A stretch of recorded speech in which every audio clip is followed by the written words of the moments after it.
Y hoy día vamos a hablar un poquito sobre Jesucristo como nuestro Salvador y Señor. Y es interesante porque cuando hablamos de Jesucristo como Salvador, es muy fácil hablar de eso, es muy fácil conversar sobre los beneficios que tenemos como creyentes. Estuvimos hablando hace unos meses, unos días atrás también, unas semanas atrás, sobre el señorío de Cristo. Y lo interesante es que cuando hablamos de Jesús como Salvador, inevitablemente tenemos que hablar de Jesucristo como nuestro Señor. Porque uno no compra la salvación por parte o no pide quiero ser salvo, pero no quiero el señorío de Cristo, sino que cuando Dios nos salva es un pacto. Yo te salvo y de ahora en adelante soy tu Señor. Y tu vida hoy día tiene que ser conforme a lo que el señorío mío te está pidiendo. Y es muy interesante cuando vemos el señorío de Cristo en todas las cosas, en todo lo que estamos viviendo. Y es más aún interesante cuando empezamos a ver el señorío de Cristo no tan solo en nuestra iglesia local, sino en la iglesia universal, en lo que pasa alrededor del mundo, en lo que está sucediendo con los misioneros, en lo que está sucediendo con cada uno de los hermanos. Y me gusta porque cuando hablamos del señorío de Cristo, no tan solo estamos hablando del señorío universal de Dios o el señorío de la iglesia local, sino que también hablamos del señorío dentro de la iglesia bíblica bautista Cordillera, porque Él es Señor de esta iglesia. Y me gusta mucho porque cuando miramos hacia atrás y empezamos a ver lo que Dios ha hecho con nosotros, creo que muchas veces nos daría un poco de vergüenza mirar lo que éramos y muchas veces nos sorprendería ver a dónde nos trajo Dios.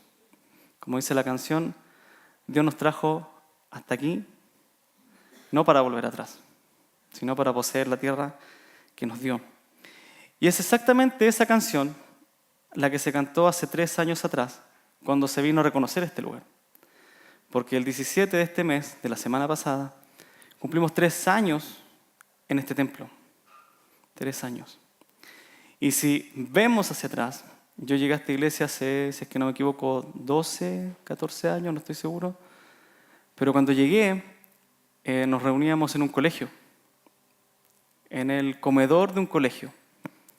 Y teníamos que lidiar con muchas cosas, con montar todos los domingos el escenario, con bajar todos los domingos los instrumentos, con de repente llegar al colegio y encontrar los platos en el comedor. Si había fiesta encontrábamos las colillas de cigarro, el olor, que la acústica no era buena. Y de repente empezábamos a clamar y decíamos, ¿cuándo podremos tener un templo? ¿Cuándo podremos tener un lugar? Y miramos hacia atrás y vemos que Dios nos ha dado este lugar. Y yo le decía el otro día al hermano Douglas, porque él me comentaba un poco cómo fue toda esta situación cuando vinieron a orar. Y dentro del liderazgo había como una pugna en que sí, que este es el lugar, que no es el lugar. Y yo le decía, nosotros estábamos en un campamento de jóvenes en Pirque cuando se vino a reconocer este lugar y cuando se oró. Y yo recuerdo que vi el lugar por teléfono, por una videoconferencia, y dije, no, se están equivocando, este no es el lugar. No es el lugar porque queda muy lejos. No todos los hermanos tienen vehículo, es un basural, no hay dónde hacer algo ahí.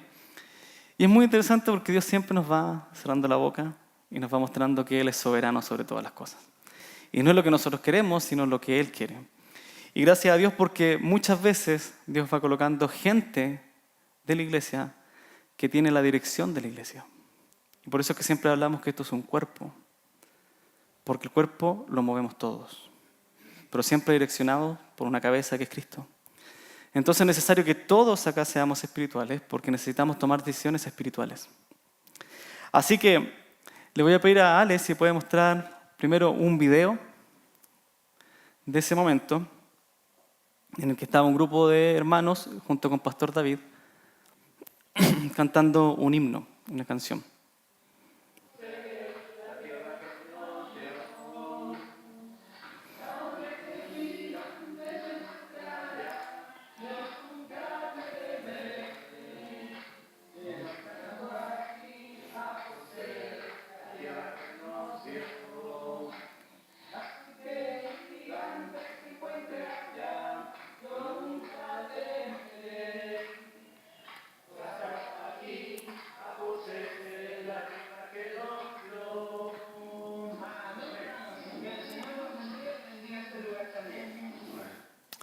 Amén. Amén. Ahí está el primer grupo de avanzada en este lugar, que si usted lo ve no se reconoce. Y si Ale, si puedes ir mostrando las fotos que siguen, por favor. Y ahí van a ver un grupo de hermanos que vino a este lugar, oró por este lugar junto al pastor, junto a la esposa del pastor, y estuvieron con una mirada puesta en la fe en Cristo, de que este podía ser un lugar en el que nos podíamos congregar. Este podía ser un lugar en el que podíamos tener una iglesia. Este podía ser un lugar en el que podríamos proyectar una construcción. Y con el tiempo fue así. Fue así. Entonces, para los hermanos que vienen llegando a esta iglesia y ven un templo construido, ven una cancha, ven ahora que se está construyendo atrás una sala cuna, una oficina, la verdad es que podríamos jactarnos y decir que somos una iglesia muy organizada, que somos una iglesia que manejamos muy bien las finanzas o que tenemos mucha visión, pero la verdad es que lo que hemos hecho es seguir la soberanía voluntad de Dios, la soberana voluntad de Dios. Y es la soberanía de Dios la que nos permite tener este lugar. Es la soberanía de Dios que trabaja en distintos hermanos y que gracias a esa voluntad hoy día estamos acá. Y uno ve este lugar, si usted busca en Google Maps esta dirección, si usted busca Iglesia Bíblica Bautista Cordillera y se va a las fotos que aparecen en Google Maps, va a ver el terreno como era. Y va a poder caminar por esa calle, dar vuelta a la cámara y ver que acá era un chiquero, pero estaba todo lleno de basura, con arbustos por todos lados. Y ahora hoy día usted se para allá afuera y ve una iglesia construida. Y ahora, si puedes poner la última foto, por favor, Ale. Eso es lo que hoy somos. Eso es lo que Dios hizo con este lugar. Una iglesia. Una iglesia. Y es muy interesante porque todo esto tiene que ver con lo que Dios está haciendo en su plan. Y cuando nosotros hablamos de Jesucristo como Señor y Salvador, estamos hablando de que Él es soberano y que Él es Señor de todo este grupo de gente que está ahí y es Salvador de este grupo de gente que está ahí. Así que, para comenzar nuestro sermón hoy día, es necesario entender que al ser hijos de Dios, vamos a vivir bajo la voluntad de Dios. Y aunque pasemos momentos de dificultades, aunque pasemos momentos en el que no sabemos qué está sucediendo, aunque pasemos momentos en que realmente no vemos un objetivo claro, Dios tiene un propósito. Y yo creo que todos los que estamos acá hemos pasado por situaciones muy difíciles, ya sea física, económica, emocional, y de repente vemos que no hay salida. ¿Qué voy a hacer? Hay gente que piensa que los creyentes no pueden caer en depresión. Y si pueden caer en depresión, la mente también se enferma. Un creyente puede que incluso no se pueda suicidar. Sí puede, si la mente se enferma. El tema es, ¿qué estamos haciendo nosotros para llevar esta enfermedad a los pies de Cristo? ¿Qué estamos haciendo nosotros para llevar esta enfermedad a la soberanía de Dios? Y es así que la iglesia, en cierto modo, se convierte en un lugar donde venimos a poner nuestros pecados delante de Dios, nuestros errores delante de Dios, nuestra vida delante de Dios, y decirle, quiero que conviertas tu imagen en mí en medio de este grupo y con este grupo. Porque aquí voy a aprender que tú estás trabajando en cada uno de ellos y conmigo no es la excepción. Así que hoy día vamos a hablar de cómo es que Jesucristo es nuestro Señor y nuestro Salvador, pero en base al Evangelio, estas buenas noticias que tiene Dios para nosotros. Y les voy a pedir que me acompañen al libro de Colosenses, capítulo 1.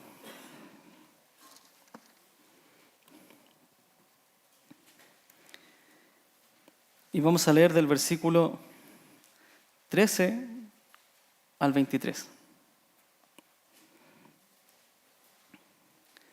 Colosenses 1, 13 al 23. Versículo 13. Porque Él nos libró del dominio de las tinieblas y nos trasladó al reino de su Hijo amado, en quien tenemos redención, el perdón de los pecados. Él es la imagen del Dios invisible, el primogénito de toda creación, porque en Él fueron creadas todas las cosas, tanto en los cielos como en la tierra, visibles e invisibles, ya sean tronos o dominios o poderes o autoridades. Todo ha sido creado por medio de Él y para Él. Y Él es antes de todas las cosas, y en Él todas las cosas permanecen. Él es también la cabeza del cuerpo, que es la iglesia. Y Él es el principio, el primogénito entre los muertos, a fin de que Él tenga en todo la primacía. Porque agradó al Padre que en Él habitara toda la plenitud, y por medio de Él reconciliar todas las cosas consigo, habiendo hecho la paz por medio de la sangre de su cruz, por medio de Él. Repito, ya sean las que están en los cielos o en la tierra. Y aunque vosotros antes estabais alejados y erais de ánimo hostil, ocupados en malas obras, sin embargo ahora Él os ha reconciliado en su cuerpo de carne mediante su muerte, a fin de presentaros santos, sin mancha e irreprensibles delante de Él, si en verdad permanecéis en la fe, bien cimentados, gracias, y constantes, sin moveros de la esperanza del Evangelio que habéis oído, que fue proclamado a toda la creación debajo del cielo, y del cual yo, Pablo, fui hecho ministro. Oremos. Señor, sabemos que tú tienes un propósito eterno, un propósito, Señor, que ha sido establecido antes de la fundación del mundo. Un propósito en el que solo por misericordia nos has querido incluir y has querido establecerte como la cabeza de la iglesia. Tú, Señor, eres soberano. Por ti, Señor, se han hecho todas las cosas por medio de ti, en ti y para ti. Y queremos glorificarte, Señor, porque nuestra vida fue creada para darte gloria. Queremos darte gracias también, porque podemos ver tu mano soberana a lo largo de toda nuestra vida, incluso aún cuando no te conocíamos. Podemos ver cómo es que tú has guiado cada paso de nuestra vida para llegar a conocerte. A veces con alegría, a veces con expectativa, a veces con dolor, a veces con sufrimiento, con agonía. Pero tú siempre, Señor, terminas glorificándote y terminas mostrándonos tu misericordia y tu amor. Gracias por ser el Salvador de tu iglesia. Y gracias, Señor, por poder tener este tiempo para predicar tu palabra. Te pedimos que tú seas glorificado y que tú, por medio de tu Espíritu Santo, nos estés enseñando tu palabra. En Cristo Jesús. Amén. Me gusta como parte del versículo 13, porque parte con una acción de gracias y una oración de Pablo por los colosenses. Pero no por los colosenses, sino por la obra del Evangelio en los colosenses. Lo que hizo el Evangelio, lo que sucedió por medio del Evangelio. Y me gusta porque dice, porque Él nos liberó del dominio de las tinieblas y nos trasladó al reino de su Hijo amado. Pero esto tiene un contexto anterior, este versículo, y que comienza en el versículo 9. Y dice, por esta razón, también nosotros, desde el día que lo supimos, no hemos cesado de orar por vosotros y de rogar que seáis llenos del conocimiento de su voluntad en toda sabiduría y comprensión espiritual, para que andéis como es digno del Señor, agradándole en todo, dando fruto en toda buena obra y creciendo en el conocimiento de Dios, fortalecidos con todo poder según la potencia de su gloria, para obtener toda perseverancia y paciencia con gozo, dando gracias al Padre que nos ha capacitado para compartir la herencia de los santos en luz. Y me gusta cómo comienza. Nosotros no hemos cesado de orar. Y me gusta porque Pablo lo podríamos denominar como el padre espiritual de los colosenses, quien lleva el Evangelio, un creyente maduro, quien predica a nuevos creyentes. Y Pablo, desde esa posición, lo que hace es orar. Y esto es para nosotros, los que llevamos más tiempo en el Evangelio, los que decimos ser maduros. Nuestra labor es orar por los nuevos creyentes. Nuestra labor es orar por cada uno de los hermanos. Porque Pablo nos dice, no ceso de orar por el liderazgo de la iglesia, no ceso de orar por los evangelistas de la iglesia, no ceso de orar por el pastor, no ceso de orar por cada uno de vosotros, por todos, por todos. Y me gusta porque nos está mostrando la importancia de la oración. La importancia de la oración dentro del plan de Dios para cada uno de nosotros. A veces nos es más fácil criticar al hermano que nos sirve o criticar al hermano que no está haciendo bien en vez de ir a orar por él. Nos paramos con una superioridad bíblica, con una superioridad espiritual. Decimos, no quiero ser como él. Yo sí sirvo al Señor. Yo leo mi Biblia todos los días, yo hago mi devocional. Él no. Lo mejor sería, hermano, ¿puedo orar por ti? Hermano, estoy orando para que sepas cuál es tu lugar en el cuerpo. ¿Hay alguna lucha? ¿Hay algún problema? ¿Podemos orar juntos? El jueves en la reunión de oración hacíamos un devocional con respecto a esto y la importancia de comentarnos los unos a los otros que estamos orando por nuestras dificultades. Porque al final un apretón de manos y un abrazo y decirle estoy orando por ti cuando no lo estoy haciendo no sirve de mucho. Lo que sirve es orar por el hermano. Y más aún, dar un paso más adelante y poder actuar para ayudar al hermano. Entonces Pablo nos pone el ejemplo. Yo, Pablo, que les prediqué el Evangelio, que les enseño la Biblia, oro por ustedes constantemente. Esa es mi labor. Y esta es la labor y es la importancia de la reunión de oración. La reunión de oración de nuestra iglesia de los jueves a las 8:30 tiene un promedio de 12 a 15 personas, constantemente. Y yo sé que el día jueves a las 8:30 es un poco agotador, pero no es excusa para no venir a orar. Porque esa reunión del día jueves debería estar llena.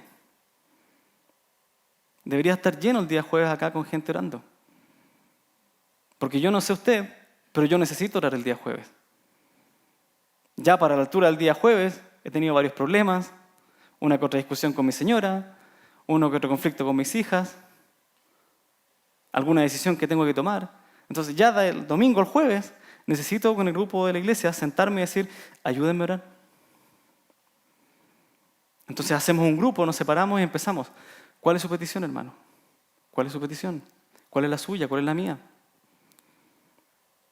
Sin temor, sin vergüenza, porque todos estamos hechos para vivir en grupo, no un cristianismo solitario. Entonces, no los estoy retando, los estoy animando a que vengan el jueves, porque es el lugar donde tenemos que poner nuestras peticiones. Y esperamos que se vaya llenando. Y no tan solo eso, sino que Pablo dice, nosotros no hemos cesado de orar por vosotros y de rogar. Hay una petición más importante, rogar. ¿Por qué? Para que seáis llenos del conocimiento de su voluntad. Y me gusta esto, porque dice ser llenos. Y esta palabra ser lleno, que en griego es pleró, para los que están estudiando griego, pleró, significa dar cumplimiento, colmar, completar, llevar a cabo o suplir totalmente. ¿Qué es lo que está diciendo Pablo? Estamos rogando para que Dios lleve a cabo completamente su voluntad en ustedes. Estamos rogando para que sean llenos del conocimiento de la voluntad de Dios. ¿Qué es lo que quiere Dios de mi vida? Ruegue para que Dios le muestre. Arrodíllese y ruegue para que Dios le diga, esta es mi voluntad, acá te quiero. Esta es mi voluntad. Incluso en el sufrimiento. Incluso en el sufrimiento. Porque creo que una de las cosas que hemos olvidado como creyentes es sufrir de la mano de Dios. Pensamos que nos convertimos y la vida se vuelve color de rosa. Y no es así. Nos convertimos, y siempre lo planteo de la misma forma. Según Efesios, nosotros éramos hijos de Satanás. Según Juan 8, Jesús nos llama hijos del diablo. Y este mundo estaba gobernado por Satanás. Y cuando usted se convierte, y el versículo 13 nos va a decir más adelante que Dios nos sacó del reino de Satanás, de las tinieblas, al de la luz, Dios nos cambia el corazón, nos renueva y no nos saca, sino que nos deja al medio del terreno enemigo. Y cuando estoy al medio del terreno enemigo, que yo tengo que decir, Señor, ¿qué tengo que hacer? ¿Cómo me muevo ahora? Si lo que hacía antes, ahora entiendo que era pecado. ¿Cómo lo voy a hacer? Y los que nos hemos convertido ya grandes, hemos tenido que luchar con la pérdida de amigos, con la burla, con que nos ridiculicen. ¿Por qué? Porque ahora vivimos en terreno enemigo. Entonces, ¿qué tenemos que hacer? Rogar para que el Señor nos permita conocer y nos llene del conocimiento de su voluntad. Me gusta porque que el hermano cumpla la voluntad de Dios no es solo trabajo del hermano, también es trabajo mío. Porque yo tengo que orar por él. Es lo que hacía Pablo. Voy a orar por el hermano Nivaldo para que Dios le muestre cuál es el propósito completo de su voluntad en esta iglesia, en su trabajo y en su casa. Voy a orar por mi hermana Chila, voy a orar por Davian y así, voy orando. Y no necesito muchas palabras, no necesito ser una persona muy elocuente, simplemente pedir lo que Dios promete. Señor, llénalo, por favor, del conocimiento de tu voluntad. Llénalo. Es una oración sencilla. ¿Por qué? Acompáñenme a 1 Corintios, capítulo 2. 1 Corintios, capítulo 2.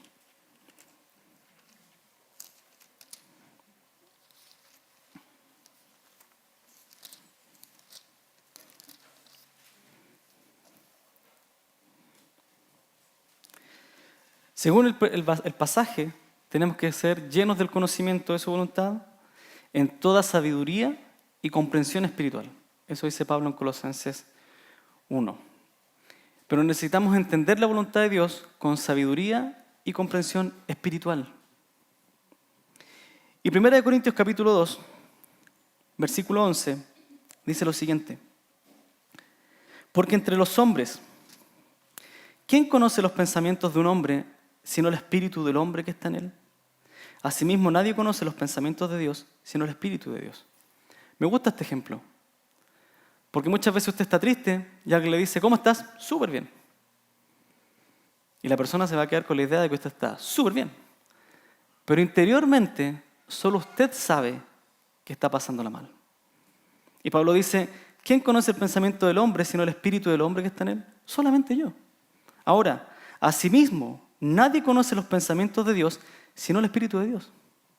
¿Cómo vamos a conocer a Dios? Por medio del espíritu de Dios. No podemos conocer a Dios de otra forma. Solo por medio del Espíritu de Dios. Versículo 12. Y nosotros hemos recibido no el espíritu del mundo, sino el espíritu que viene de Dios, para que conozcamos lo que Dios nos ha dado gratuitamente. De lo cual también hablamos, no con palabras enseñadas por sabiduría humana, sino con las enseñadas por el Espíritu, combinando pensamientos espirituales con palabras espirituales. Entonces, para comprender la voluntad de Dios, usted necesita el Espíritu Santo. Y necesita acomodar lo espiritual a lo espiritual. Y cuando animamos a alguien, lo hacemos con palabras espirituales. ¿Qué es una palabra espiritual? ¿Otro lenguaje? No, hable la Biblia. Hable la voluntad de Dios. Esa es la voluntad de Dios. Lo que Dios dejó escrito es la voluntad de Dios. ¿Quién nos enseña la Biblia? El Espíritu Santo. Entonces, ¿cómo entiendo la voluntad de Dios? Por medio del Espíritu Santo. ¿Y a quién se lo dio? A su iglesia, a sus hijos. Entonces, si volvemos a Colosenses, me gusta el versículo 9 porque dice, rogando para que seáis llenos del conocimiento de su voluntad en toda sabiduría y comprensión espiritual. Podemos hacerlo. Podemos tener sabiduría y comprensión espiritual porque Dios nos dio su Espíritu Santo. Podemos conocer la voluntad de Dios. Sí la podemos conocer. Sí la podemos conocer. El problema es que muchas veces queremos disfrazar la voluntad de Dios con un pequeño revestimiento de pecado. Entonces yo sé que estoy mal y pregunto, ¿será la voluntad de Dios para mi vida? ¿Qué dice la Biblia? ¿Qué hubiese hecho Cristo? Es que quizá hay una excepción. No, no hay excepción. Lo que dice la Biblia es lo que tiene que hacer.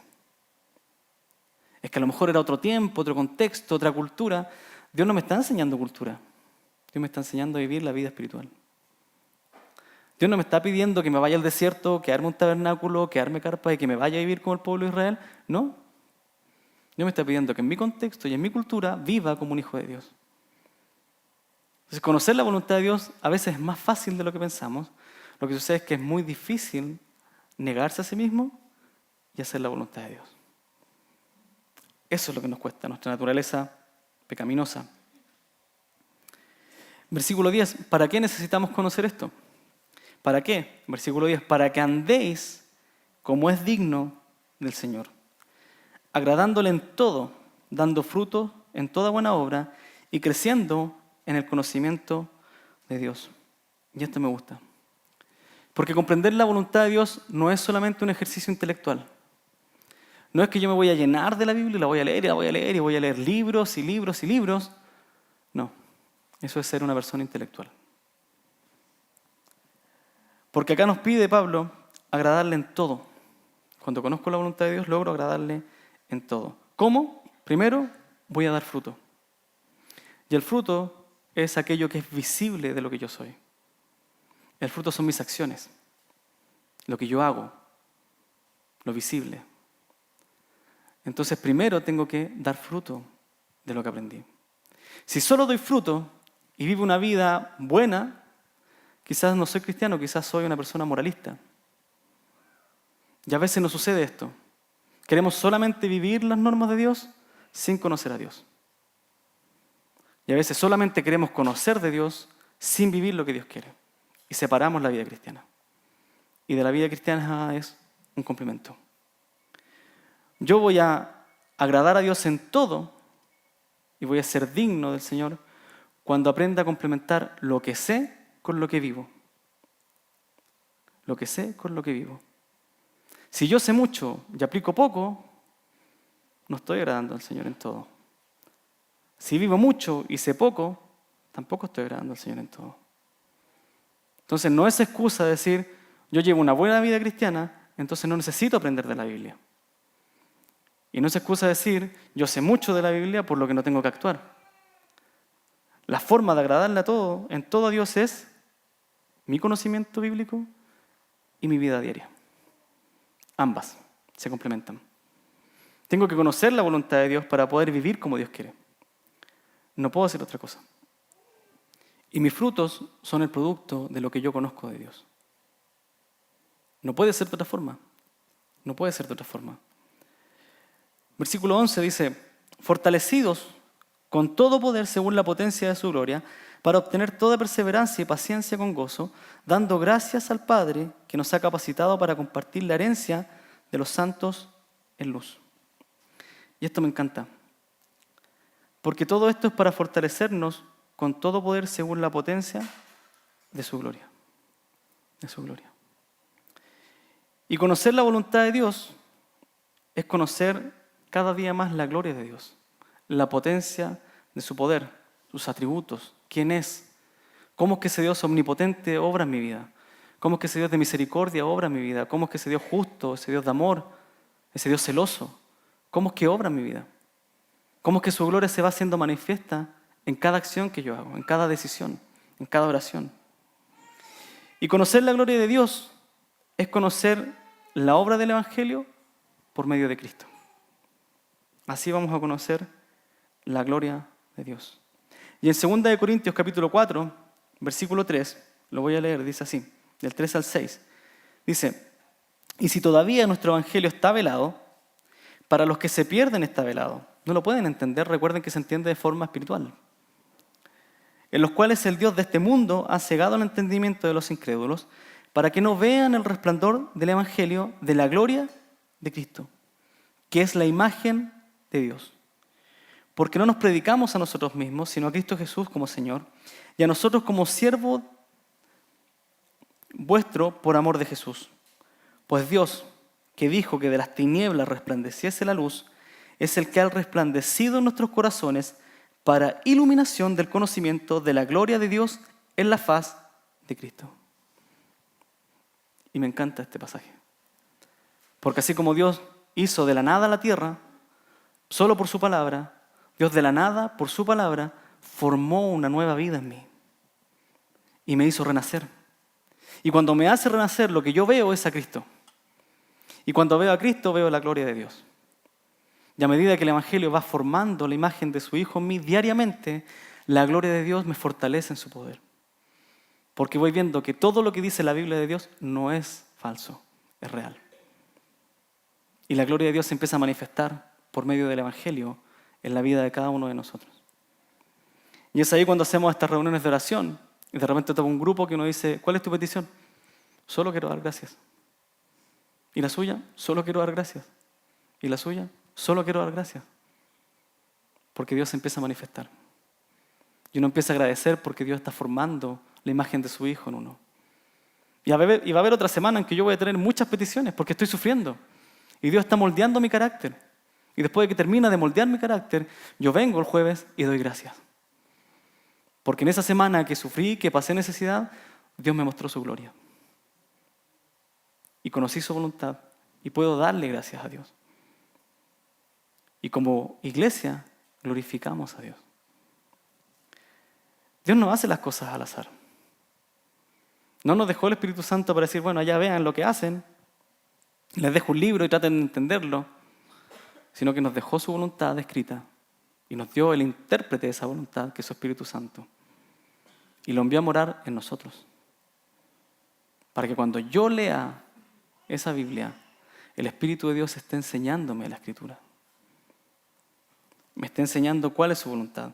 Porque la voluntad de Dios usted no la conoce solamente por medio del pastor o por medio del coordinador de ministerio o un líder de ministerio. Usted la conoce por conocer a Dios, por medio de la Biblia. Entonces, no es solo mi responsabilidad llevar la Biblia hacia ustedes, sino que es su responsabilidad acercarse a la Biblia para conocer la voluntad de Dios. Esa es mi responsabilidad individual. Así que es la gloria de Dios la que se revela en el Evangelio. Cuando Dios nos salva y Jesucristo se vuelve nuestro Salvador, lo que hizo fue resplandecer la gloria de Dios en mi corazón. Y decir, aquí estoy yo. Yo era ese Dios encarnado que vino, murió, resucitó y ahora quiero morar en ti. ¿Para qué? Para que me conozcas y para que crezcas y para que des fruto y para que seas digno del Evangelio. ¿Qué logro con eso? Versículo 11, obtener toda perseverancia y paciencia.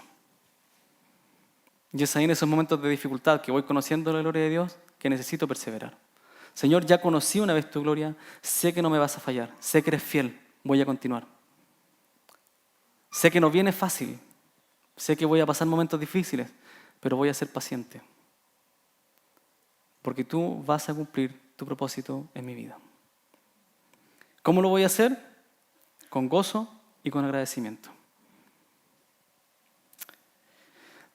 Y paciencia con gozo, dando gracias al Padre que nos ha capacitado para compartir la herencia de los santos en luz.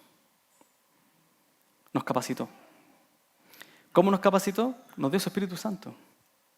Nos selló. ¿Para qué? Para una herencia. Y es aquí lo que veíamos la semana pasada, cuando se juntan las dos eras, el ya y el todavía no, ¿recuerdan? Que ya somos salvos, pero aún no hemos de ser salvos por completo, falta nuestro cuerpo. Aquí se junta esto. Somos hijos de Dios, tenemos una herencia, pero aún no la hemos alcanzado completamente. Pero tenemos el sello del Espíritu Santo, que es nuestra garantía. Desde el momento en que yo lo hice renacer, usted va a cumplir el propósito que yo tengo para usted. Soy su sello. Y si me acompañan al libro de Efesios capítulo 1,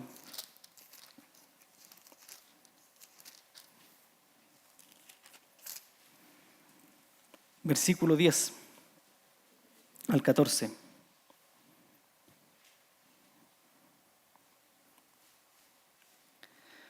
Diez al 14 dice, con miras de una buena administración en el cumplimiento de los tiempos, es decir, de reunir todas las cosas en Cristo, tanto las que están en los cielos como las que están en la tierra, en Él. También hemos obtenido herencia, habiendo sido predestinados según el propósito de aquel que obra todas las cosas conforme al consejo de su voluntad, a fin de que nosotros, que fuimos los primeros en esperar en Cristo, seamos para alabanza de su gloria. En Él también vosotros, después de escuchar el mensaje de la verdad, el evangelio de vuestra salvación, y habiendo creído, fuisteis sellados en Él con el Espíritu Santo de la promesa. ¿Cuándo el Espíritu Santo entra en nosotros? Cuando nos arrepentimos y creemos. No requerimos de más, no requerimos de más. ¿Cuándo el Espíritu Santo mora en mí? Cuando creo en Jesucristo. No requiero otra manifestación, solamente eso, dice según la Biblia, hace que el Espíritu Santo more en mí. En Él también, versículo 14, que nos ha dado como garantía, y el Espíritu Santo es nuestra garantía, que nos ha dado como garantía de nuestra herencia, con miras a la redención de la posesión adquirida de Dios para la alabanza de su gloria. Y ese Espíritu Santo, su objetivo final es vivir la eternidad junto a Dios. Entonces todo lo que pasemos acá en la tierra, incluso el sufrimiento, no se escapa del señorío de Cristo. Porque en toda situación que yo viva, el que está conmigo es el Espíritu Santo. Y en dificultades, y en alegría, y en prosperidad, y en situaciones difíciles, el Espíritu Santo está diciendo, tranquilo, estoy contigo. Y voy a estar contigo hasta que llegues a la eternidad. No te voy a soltar. No te voy a soltar. Todo lo que vivas aquí tiene un propósito. Y cuando llegues allá, yo te voy a decir, cumplí porque yo te sellé. Y la obra de Cristo cumplió su objetivo final. Y todo esto es lo que antecede a nuestro texto. Todo esto. Esto es lo que Dios hizo en nosotros. Esto es lo que es tener a Jesús como Salvador y como Señor. Así que recién leamos el versículo 13 y el 14. Después de todo esto dice, porque Él nos libró del dominio de las tinieblas y nos trasladó al reino de su Hijo amado, en quien tenemos redención, el perdón de los pecados. Me encanta. Nos libró del dominio. Y esa palabra dominio, exousia en griego, tiene que ver literalmente con una autoridad. Dios nos liberó de la autoridad de Satanás y nos puso bajo la autoridad de Cristo. Nos sacó, nos liberó. Y así vivíamos antes, perdidos, lejos de Cristo, esclavos en el pecado. Pero en Cristo Dios nos trasladó a su reino. Y ese trasladar significa restablecer o relocalizar. Porque Dios nos formó para su gloria en el Edén. El pecado nos separó de Dios, Dios nos perdona, manda a su Hijo, nosotros aceptamos el Evangelio, Dios nos salva y Él nos toma y nos restablece. Y dice, vuelve al lugar donde pertenecías. Esta es tu casa. Esta es tu casa. Y te voy a poner un sello, se llama Espíritu Santo. Y de acá no vas a salir. Y acá te vas a quedar. Y allá no vas a volver. Es lo que hace Cristo con nosotros. Y esto ya se cumplió en nosotros. Ya se cumplió. Al momento que usted creyó a Cristo, al momento que usted renace, eso ya se cumplió. Dios milagrosamente lo toma del reino de Satanás y lo pone en el reino de su Hijo. Y usted empieza a vivir una nueva vida. Y empieza a vivir una nueva vida que muchas veces va a ser una lucha entre su mente, sus acciones, y va a decir, no quiero hacer esto. No quiero cambiar. Y el Espíritu Santo le está diciendo, tranquilo, yo te ayudo. Yo te ayudo. Yo te saqué, yo te ayudo a avanzar. Y es esa lucha más dura cuando uno empieza a decir, no. No quiero que moldees mi vida. Todo menos esto. Por favor, todo menos esto. Y el Señor está diciendo, soy Salvador, pero soy Señor. Y usted me obedece. Por la razón o por la fuerza. Pero me obedece. Porque ya no vive allá, vive acá. Mírelo de lejos, obsérvelo, saboree lo que saboreaba, vea, diga qué lindo que era, pero ya no vuelve allá. Vaya, desguste, haga lo que quiera, peque cuando quiera, pero usted siempre va a pertenecer acá. Y Dios es sabio, porque a los hijos los disciplina. Así que o vuelvo porque quiero, o vuelvo porque me traen. Y es como a mi hija, Victoria, no hagas eso, y lo hace. Victoria, no hagas eso, y lo hace. Bueno, paletazo. Y antes de que haga cualquier cosa, es como la chilindrina, empieza, no. Ya sabe lo que viene. Te lo dije, no lo hagas. No lo hagas. Así que es bien interesante porque lo que Dios hizo con nosotros ya no tiene vuelta atrás. No tiene vuelta atrás. Si usted es hijo de Dios, no va a dejar de serlo. No va a dejar de serlo. Y si quiere o no quiera cambiar, si es hijo de Dios, va a cambiar. ¿Cómo voy a saber si soy hijo de Dios? Porque está creciendo de una forma digna, está conociendo a Dios y está cambiando su vida. Si solo está cambiando su vida sin conocimiento de Dios, pregúntese. Quizás solamente viene y quiere ser parte de un grupo.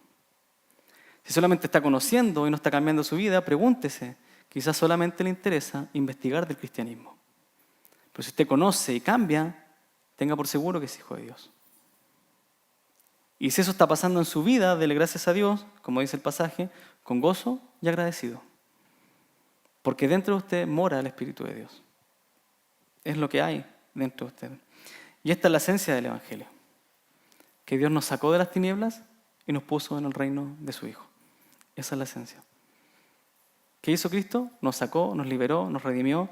Me gusta como dice el versículo 14, en quien tenemos redención, que ya veíamos hace un par de semanas lo que era la redención, que era pagar el precio para sacarnos, liberarnos de la esclavitud, perdonarnos. Y acá lo dice muy claro, en quien tenemos redención, 2 puntos, el perdón de los pecados. Nos perdonó. Y aquí está el tema, y ahora hablábamos con unos muchachos de antes, y el tema es el siguiente. Si Dios lo sacó de allá por medio del perdón, lo que usted tiene que hacer primero es aceptar que Dios lo perdonó. Es que Dios todavía no puedo salir de esto. Dios lo perdonó. Dios aún no puedo cambiar esto. Dios lo perdonó. Es que yo hice muchas cosas malas antes de llegar al Evangelio. Dios lo perdonó. Y cuando usted acepta el perdón, usted puede perdonar. Y si no puede perdonar, pregúntese quizás es porque no ha sido perdonado o no ha aceptado el perdón. Porque si a mí Dios me perdonó todas las macanas que hice antes, entonces yo debería poder perdonar. Esa es la iglesia. Por eso nos soportamos unos a otros. No porque nos llevamos todos bien, no porque todos nos gustan las mismas cosas, sino porque nos soportamos y nos perdonamos. Ah, es que el hermano hoy día no me miró. ¿Qué afecta eso? Si Dios le perdonó cosas mayores. Dios lo sacó de la muerte. Es que el hermano lo feo de mí. ¿Qué importa eso? Es que el hermano no sirve, no viene, no ayuda. ¿Qué importa? Si Dios lo perdonó. Como le dijo Jesucristo a Juan, o sea a Pedro, cuando le dijo, oye, Juan nos sigue. Y Jesús le dijo a Pedro, de él me encargo yo. Ahora me encargo de ti. Yo contigo mi relación de perdón. Y tú con tu prójimo la relación de perdón. Eso es lo que vivimos en el Evangelio, práctico. Conozco que Dios me perdona, yo actúo perdonando. Conozco que Dios me perdonó todos mis pecados, entonces yo perdono el pecado de mi hermano. No hay razón en el Evangelio para no perdonar. Y en el versículo 15 al 20, los teólogos dicen que acá hay un himno que exalta la redención y la obra de Cristo, pero a nivel cósmico, de todo el universo. Y vamos a leer rápido del 15 al 20, y dice así, hablando de Cristo, Él es la imagen del Dios invisible, el primogénito de toda creación, porque en Él fueron creadas todas las cosas, tanto en los cielos como en la tierra, visibles e invisibles, ya sean tronos o dominios, o poderes o autoridades, todo ha sido creado por medio de Él y para Él. Y Él es antes de todas las cosas, y en Él todas las cosas permanecen. Él es también la cabeza del cuerpo, que es la iglesia. Y Él es el principio, el primogénito de entre los muertos, a fin de que Él tenga en todo la preeminencia, la primacía. Versículo 19. Porque agradó al Padre que en Él habitara toda plenitud, y por medio de Él reconciliar todas las cosas consigo, habiendo hecho la paz por medio de la sangre de su cruz, por medio de Él, repito, ya sean los que están en los cielos, los que están en la tierra o los que están en los cielos. Esa es la obra de Cristo. Y lo primero que tenemos que entender es que este himno va a exaltar a Cristo por 2 cosas. Por su divinidad, porque es Dios, y por la misericordia de Dios a través de Cristo. Eso va a exaltar este himno. Porque es Dios y porque Dios en Cristo ha sido misericordioso. Y lo primero parte diciendo, Él es la imagen del Dios invisible. Así que Cristo es Dios. Así de simple. No puedo entender la Trinidad. Bueno, es una forma diferente de existencia. No la va a entender nunca. No la va a entender nunca. Y Pablo en 1 Corintios capítulo 15 es bien claro y empieza, hay la naturaleza de la luna, de las estrellas y de la tierra. Y así como el terrenal, el espiritual, la luna tiene la gloria de la luna, y nos hace ver de forma visible que son naturalezas distintas. Pasa lo mismo acá. ¿Cómo pueden ser 3 personas en uno, con voluntad? No lo sé. Lo único que sé es que Dios y Cristo son uno. Y no necesito más.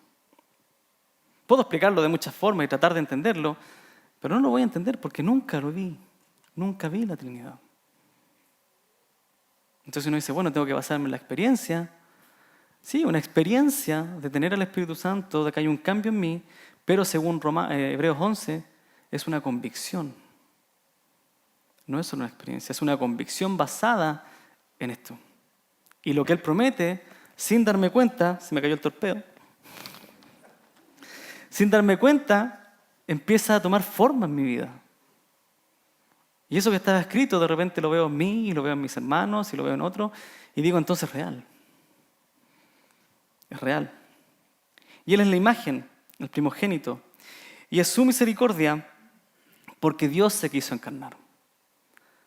Porque nosotros pecamos contra Dios y Dios dijo, ¿saben qué? Yo voy a arreglar esta situación. Y yo me voy a hacer hombre y voy a morir por los hombres. Y yo lo arreglo. Y yo me acerco. Y yo perdono. Y yo cargo los pecados.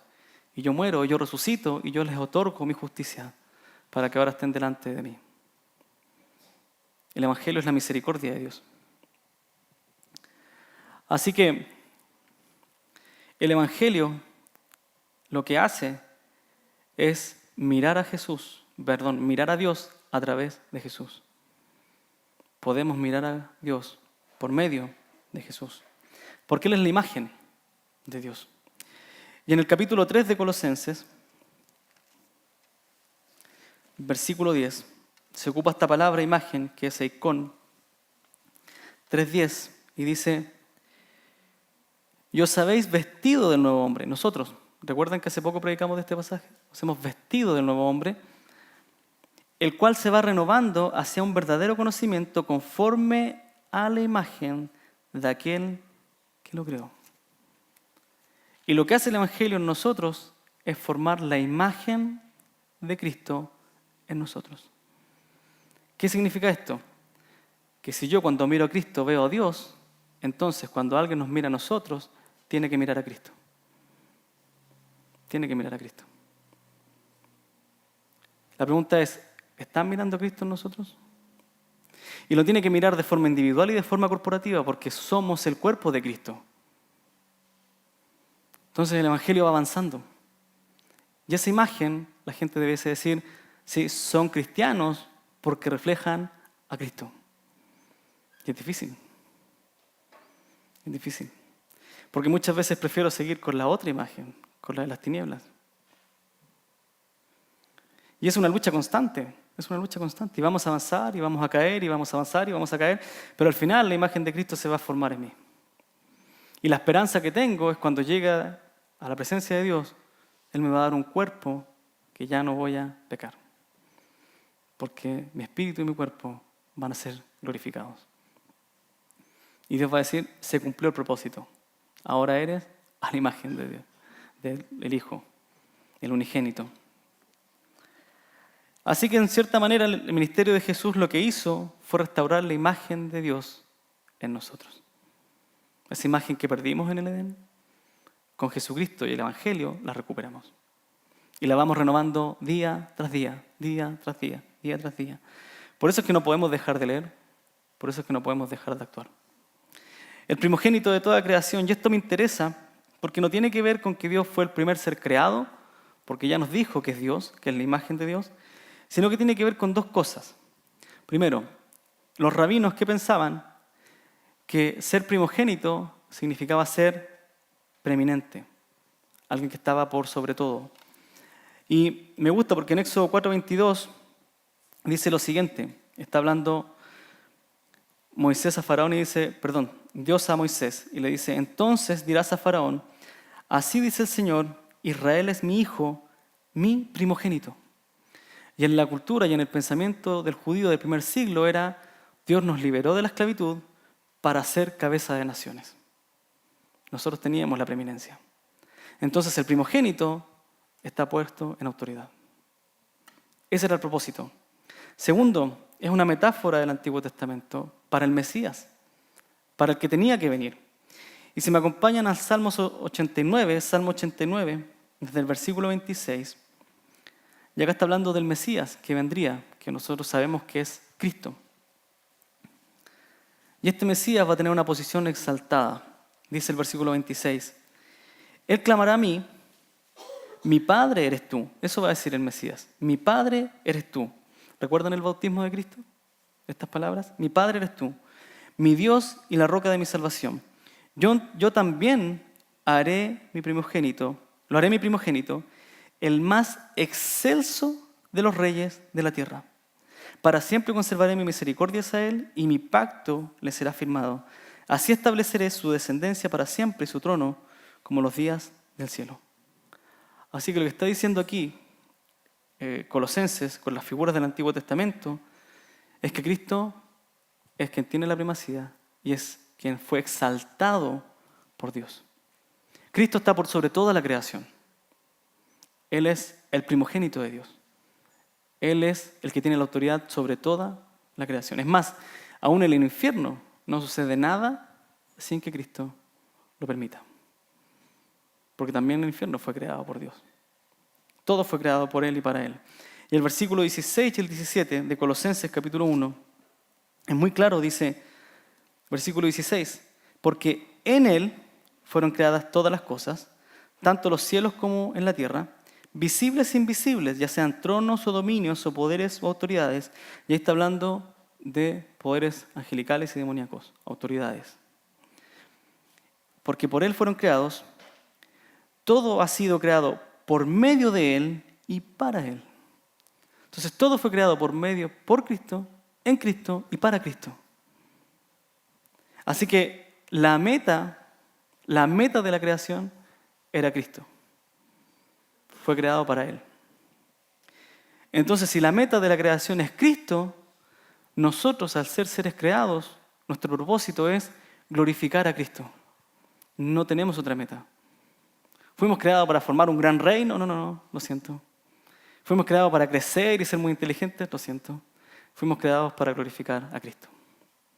Ese es nuestro propósito en la tierra. Glorificar a Cristo. Glorificarlo, nada más. Romanos 11:36 dice, porque de Él, por Él y para Él son todas las cosas. A Él sea la gloria para siempre. Amén. Esa es la conclusión. Nuestra vida fue hecha para glorificar a Cristo. En todas las áreas de mi vida. Ahora, ¿qué incluye esto? ¿Mi trabajo? Sí, tengo que ser honrado en mi trabajo. ¿Incluye mi carácter? Sí. Tiene que ser transformado. Para los jóvenes y también para los adultos, ¿incluye las redes sociales? También las redes sociales. Usted tiene que manifestar en las redes sociales lo que manifiesta como creyente. Las redes sociales también son parte en la que podemos glorificar a Dios. Porque si Dios es Señor de todo, entonces Él le permitió nacer en esta era de las redes sociales para que incluso en las redes sociales usted le dé gloria a Dios. Y usted dice, amo a Jesucristo, amo la Biblia, y haga una comparación. ¿Cuánto tiempo pasa en YouTube? ¿Y cuánto tiempo pasa con la Biblia? ¿Cuánto tiempo pasa en Facebook? ¿Y cuánto tiempo pasa con la Biblia? Compare el tiempo. Y entonces responde y diga, ¿qué amo más? ¿A Cristo o a las redes sociales? Y si es así, entonces, ¿de quién es esclavo? ¿De las redes sociales o de Cristo? ¿A quién está glorificando? ¿A Facebook o a Cristo? Es interesante. Porque Dios nos quiere en todas las áreas, como personas íntegras. En todas las áreas. No, yo no publico nada en Facebook. Está bien. Pero ¿cuántas horas pasa mirando lo que otros publican?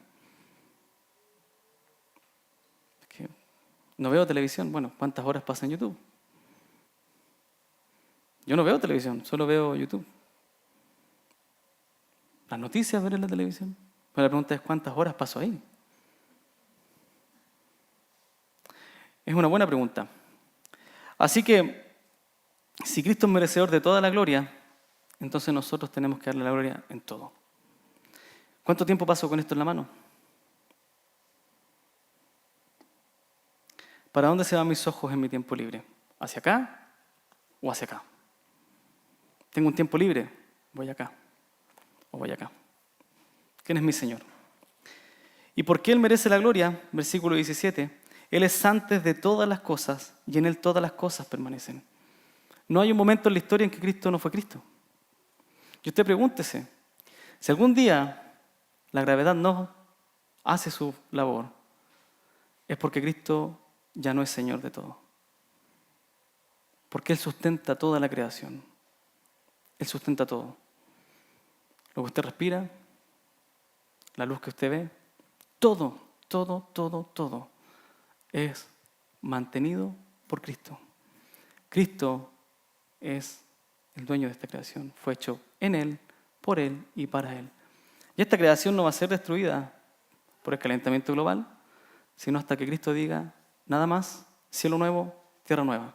Todos conmigo, arriba. Obviamente le hacemos mal a la creación, pero vamos a vivir con un peor clima, con menos agua, con agua más contaminada, pero Cristo aún así la sostiene, porque es su creación, es su creación. Versículo 18. Él es también la cabeza del cuerpo, que es la iglesia, y Él es el principio, el primogénito entre los muertos, a fin de que Él tenga en todo la primacía. Porque agradó al Padre que en Él habitara toda la plenitud por medio de Él, y por medio de Él reconciliar todas las cosas consigo, habiendo hecho la paz por medio de la sangre de su cruz. Por medio de Él, repito, ya sean las que están en la tierra o las que están en el cielo. Y esto me gusta, es la cabeza de la iglesia. Él es la cabeza de esta iglesia, Él es la cabeza de todas las iglesias que están funcionando hoy día, Él es la cabeza de la iglesia en cualquier parte del mundo. Y todas las iglesias deberíamos hacer esto, glorificar a Dios. O por lo menos deberíamos avanzar hacia esto, en que con nuestras vidas glorifiquemos a Dios. Es el propósito. Es el propósito. Y me gusta porque al final lo que hizo Cristo fue unir el cielo con la tierra. Aquello que se perdió, Cristo lo unificó. Cristo lo unificó.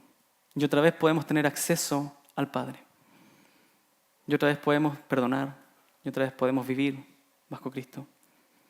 En conclusión, versículo 21 al 23. Y aunque vosotros antes estabais alejados y erais de ánimo hostil, ocupados en malas obras, nos reconcilió, nos perdonó. Y guarde esto en su corazón. Antes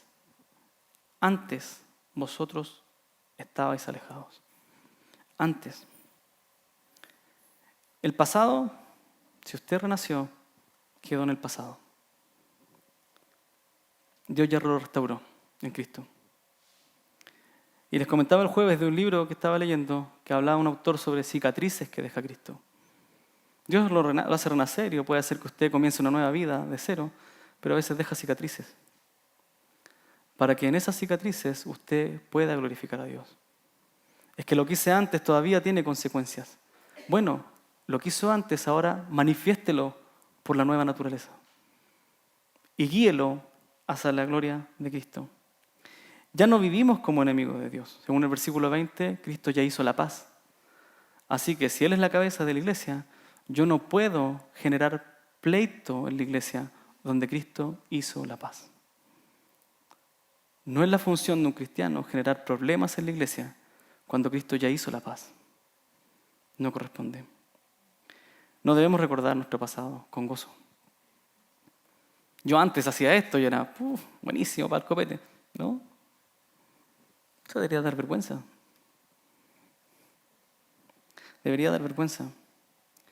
Porque uno de los resultados de este evangelio fue restaurar corazones. Y esta semana hablaba con una hermana y decía, y conversábamos, y era, al parecer Dios está haciendo de esta iglesia el lugar donde Dios está restaurando corazones. Pero eso es parte integral del evangelio. Va a restaurar corazones, pero también va a sacar gente a predicar el evangelio. Porque es parte integral. Versículo 22. Sin embargo, ahora Él os ha reconciliado en su cuerpo de carne mediante su muerte, a fin de, todo esto un propósito, a fin de presentaros santos sin mancha e irreprensible delante de Él. El creyente lucha por la santidad, el creyente lucha por la integridad.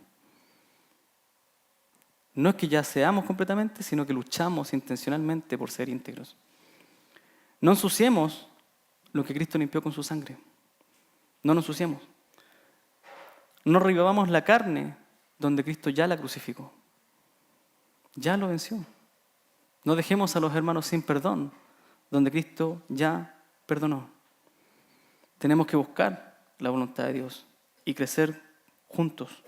Finalmente, si en verdad permanecéis en la fe, bien cimentados y constantes, sin moveros de la esperanza del Evangelio que habéis oído, que fue proclamado a toda la creación debajo del cielo y del cual yo, Pablo, fui hecho ministro. Este es el Evangelio. Una vida restaurada por Cristo como Salvador, como Cristo como Señor, por Cristo como sustentador, por Cristo como quien unió el cielo con la tierra. Y es en Cristo que debemos permanecer en nuestra fe. La pregunta es, ¿vamos a ser parte de esta proclamación a toda la tierra? ¿A toda la creación? ¿Podremos hacerlo? Ese era el fin del Evangelio, proclamarse a toda la tierra. Y tenemos que buscar la integridad como iglesia para ser parte de esta misión mundial. Dios no va a usar a un pueblo que está lleno de peleas, Dios no va a usar a un pueblo que está lleno de heridas. Tenemos que sanar, tenemos que crecer, tenemos que conocer la voluntad de Dios y Dios nos va a tomar y nos va a llevar hasta el fin de la tierra. Oremos. Señor, le damos gracias porque usted es un Dios misericordioso.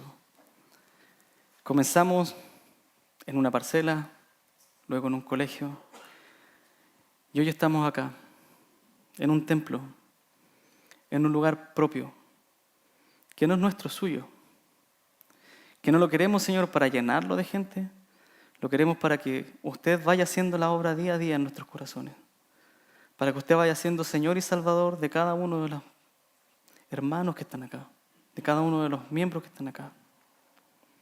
Señor, sea usted glorificado en nuestros corazones, en nuestras vidas, en nuestras acciones.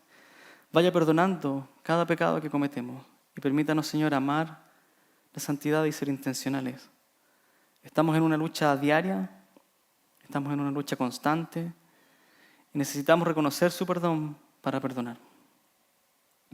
Sabemos que usted es la imagen de Dios y nosotros queremos ser la imagen de su Hijo. Ayúdenos, Señor, a buscar la integridad para avanzar como iglesia y para poder predicar su evangelio hasta lo último de la tierra. Agradecemos su misericordia. En Cristo Jesús. Amén.